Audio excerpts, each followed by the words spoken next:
गई थी और मैंने आंचल से भी तब बात की थी और मैंने फाउंडेशन के थ्रू करते हैं। ये फाउंडेशन मेरे पेरेंट्स के नाम पे, मेरे ब्रदर सोनू सूद, आप सब उनको जानते ही हैं, हम लोगों ने मिलकर ये फाउंडेशन अपने पेरेंट्स के नाम पे रखी। और ये जो हमारा सोशल कॉज है शुरू हुआ बॉम्बे से। बॉम्बे में जब मेरा ब्रदर हेल्प कर रहा था लोगों की, उन्होंने राशन बांटना शुरू किया और वहां पे बहुत सारे लोग ऐसे थे, जब उनको राशन दे रहे थे तो ब्रदर ने मेरे पूछा कि अभी नेक्स्ट क्या करोगे तुम लोग, क्योंकि बॉम्बे में लॉकडाउन लग गया था और बॉम्बे ऐसा शहर है कि वहां पे पड़ोस में भी कोई किसी को नहीं पूछता। तो उन लोगों ने बोला कि सर हम घर जाना चाहते हैं। तो मेरे ब्रदर ने पूछा घर कैसे जाओगे, बसेस ट्रांसपोर्ट सब कुछ बंद है। तो कहते हम पैदल ही निकल जाएंगे। तो देन ही थॉट कि इन लोगों को हमने घर कैसे पहुंचाना है। फिर ये सिलसिला शुरू हुआ ट्रेन से, प्लेन से। जो बच्चे काफी जगहों पे फंस गए थे फॉरेन कंट्रीज में, वहां पे सोनू सूद जी ने प्लेन चलाए और उन बच्चों को इंडिया लेके आए।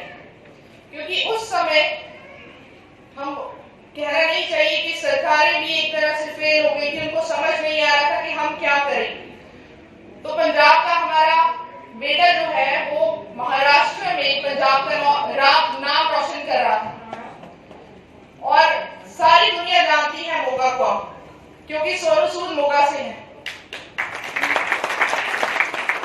भैया जब भी कोई भी इंटरव्यू देते हैं हमेशा मोगा को कभी नहीं ढूंढते हैं। आप सबको मालूम है, आप सब मोगा से हैं और सब फैमिली मेंबर्स हैं, किसी से हम पढ़े हैं, कोई पड़ोस में है और हम सब एक टीम है। तो मुझे लगता है कि इतनी सारी एनजीओ जो कोविड में बनी है, सबने अपना 100% दिया है। किसी ने ये नहीं, किसी ने 70% दिया, किसी ने 50% दिया, हर कोई 100% दे रहा है। और मुझे लगता है ये सारी जो काम है एक इंसान अकेला नहीं कर सकता, ये पूरी टीम वर्क है। हमें एक दूसरे को मोटिवेट करना चाहिए। और कोविड के दौरान मेरे को बहुत खुशी होती है, हमारी जो लेडीज घर पे बैठी थी वो बाहर आई और उन्होंने लोगों की जम के सेवा की और अभी भी कर रही है, जिससे हमें पता लगता है कि वुमेन एम्पावरमेंट क्या है। वुमेन वो है जो घर भी संभालती है, बाहर भी संभालती है और समाज को भी संभालती है। अगर मैं बात करूं, मेरे भी 2 छोटे बच्चे हैं, मैं उनको भी संभालती हूँ, अपनी फैमिली को भी देखती हूँ, पढ़ाती भी हूँ मैं अपने स्टूडेंट्स को। और मैं आप सबको, जो हमारी सोसाइटी है, चाहे वो एजुकेशन से रिलेटेड उनको हेल्प चाहिए, चाहे उनको मेडिकल हेल्प चाहिए, चाहे उनको राशन की हेल्प चाहिए, ये सारी फैसिलिटीज जो है free of cost Sood charity foundation Punjab में भी देती है। कोविड के टाइम कॉन्सेंट्रेटर्स की बहुत ज्यादा जरूरत थी और मोगा शहर में अराउंड 5 से 6 कॉन्सेंट्रेटर्स ही थे, जो कि शायद सिविल हॉस्पिटल में या प्राइवेट हॉस्पिटल्स में थे। और काफी लोग ऐसे थे जो अफोर्ड नहीं कर सकते। कितना कस्टमर ਨੂੰ ਜਿਹੜੀ ਹੈਗੀ ਹੈ ਸੈਟੀਸਫੈਕਸ਼ਨ ਹੋ ਸਕਦੀ ਹੈ, ਕਿਉਂਕਿ ਕਸਟਮਰ ਜਿਹੜਾ ਹਰ ਜਗ੍ਹਾ ਤੇ ਪਰੇਸ਼ਾਨ ਹੁੰਦਾ ਹੈ। बिल्कुल सही है। अज जो CRO टीम ने इवेंट किया है, अवेयर कर रहे हैं कस्टमर्स को, जो उन्होंने प्रॉब्लम्स है डिस्कस हो रही है, क्योंकि काफ़ी सारिया चीज़ा जब आप बाय करते हैं वो कोई गारंटी नहीं होती। और अजकल के टाइम के हर कोई चाहता कि असी जो कुछ लै रहे हैं गारंटी हो और वो एक्सपायरी पता हो। मतलब जोड़े इस तरह के जो इवेंट्स है लोगों को अवेयर करेंगे, यहो जी टीम्स से बहुत सारा जो मार्केट लैवल पर काम नहीं हो रहा वो सब कवर अप होगा, ताकि लोग अवेयर हो और वो आवाज़ उठा सकन कि ये चीज़ की कमी है। जिस तरह का NGO वगैरह इदा के कदम चक रही है कि सरकारों को कुछ करना चाहिए। बिल्कुल मैं लगता सरकारों को करना चाहिए और सरकार कर रही हैं, स्टैप्स लै रही हैं। जब NGOs करेंगे वो देखेंगे कि लोग अगे आ रहे हैं तो अपने आप सरकार भी उन्होंने नाल लगेंगी। ये जी ग्राहक बोलेगा जोड़ा प्रोग्राम है, ये असी पंजाब दे विच वख-वख थावां दे 5 प्रोग्राम रखे सी। उन्हां प्रोग्राम्स दे विच असी सब तो पहला मोहाली रखिया सीगा जी। मोहाली के प्रोग्राम दे विच जागरूकता कैंपेन दे जिहड़ी मोहाली ग्राहक बोलेगा जागरूकता कैंपेन सी, उहदे विच मानयोग लोकपाल पंजाब विनोद शर्मा जी हाई कोर्ट के 5 जजिस उन्होंने नाल आए सी, इंद्रजीत कौशिक रजिस्ट्रार पंजाब वो नाल आए सी। अगला प्रोग्राम साडा लुधियाने सीगा जी।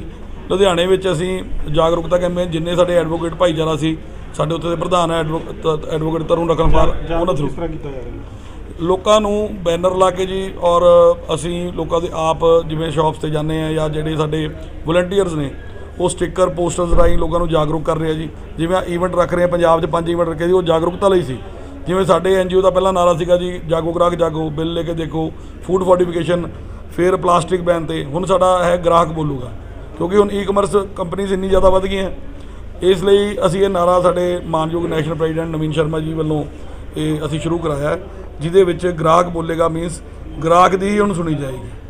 ਨਵੀਨ ਜੀ ਅੱਜ ਸੀਆਰਓ ਵੱਲੋਂ ਪ੍ਰੋਗਰਾਮ ਕੀਤਾ ਗਿਆ ਗ੍ਰਾਹਕ ਬੋਲੇਗਾ, ਕੀ संदेश की है लोगों को, ग्राहक बोलेगा किस तरह लोगों को जागरूक करना? ये ग्राहक बोलेगा की जो मुहिम है इसको हमने इस साल 15 मार्च में लॉन्च किया था नई दिल्ली में। ग्राहक बोलेगा मकसद ये है कि जो हमारा उपभोक्ता है देश का, वो अपने अधिकारों के बारे में कहीं ना कहीं चुप है। इस चुप होने की वजह से जो गलत व्यापारी है वो माफिया बनते जा रहा है, जिसके लिए हम लोगों ने एक मुहिम तैयार की है ग्राहक बोलेगा। ये पहला फेस है जिसमें हम प्रेस कॉन्फ्रेंस कर रहे हैं पूरे देश में। अभी हम लोगों ने गुजरात में और राजस्थान में ग्राहक बोलेगा मूवमेंट लॉन्च की है। पंजाब में भी हम लोगों ने पिछले 5-6 दिनों में मोहाली, लुधियाना, अमृतसर और आज मोगा में, बाघा पुराना रूरल एरिया में भी, तो ये रूरल एरिया में भी चलेगा और शहरी एरिया में भी चलेगा। किस तरह की मुहिम में क्या समझाया जा रहा है इसमें हम ग्राहकों को जो नया कानून आया है कंज्यूमर प्रोटेक्शन एक्ट 2019 का, उसके बारे में बता रहे हैं। इस देश में ऑनलाइन शॉपिंग का बहुत बड़ा ट्रेंड चल पड़ा है, क्योंकि कोविड के दौरान भी लोगों ने बहुत जम के ऑनलाइन शॉपिंग खरीदी की, तो उस कानून को माध्यम से ऑनलाइन शॉपिंग प्लेटफॉर्म को भी इसमें शामिल किया गया है। तो हमारी कोशिश है कि लोग नए कानून के बारे में ज़्यादा से ज़्यादा जानें, अपने अधिकारों को जानें, अपने दायित्व को जानें, और अपने अधिकारों का अगर कभी हनन होता है तो उसकी जमकर लड़ाई लड़ें। हमारा संगठन उनके साथ है। तो किस तरह से ये आपको बताया जा रहा है उनको कि क्या क्या उनके अतिक्रमण हैं, क्या? देखिए, ये भी पहला फेस है, जैसा मैंने कहा प्रेस कॉन्फ्रेंस के माध्यम से।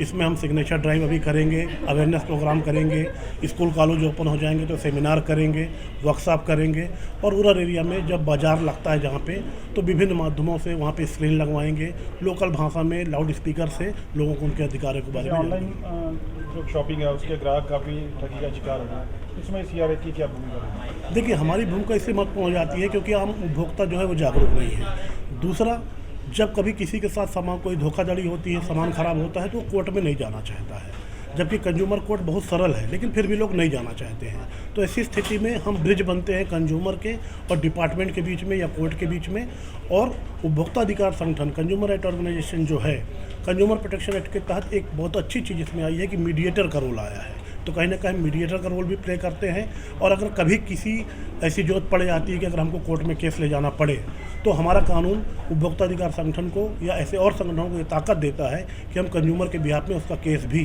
कंज्यूमर कमीशन में लड़ सकते हैं। तो आपकी टीम भी बढ़ाई जा रही है? जी, टीम भी बढ़ाई जा रही है, और बिल्कुल टीम की ज़रूरत है, क्योंकि एक सोशल मूवमेंट है और आने वाले समय में बहुत बड़ा मूवमेंट पूरे देश में उपभोक्ता आंदोलन के रूप में खड़ा होगा।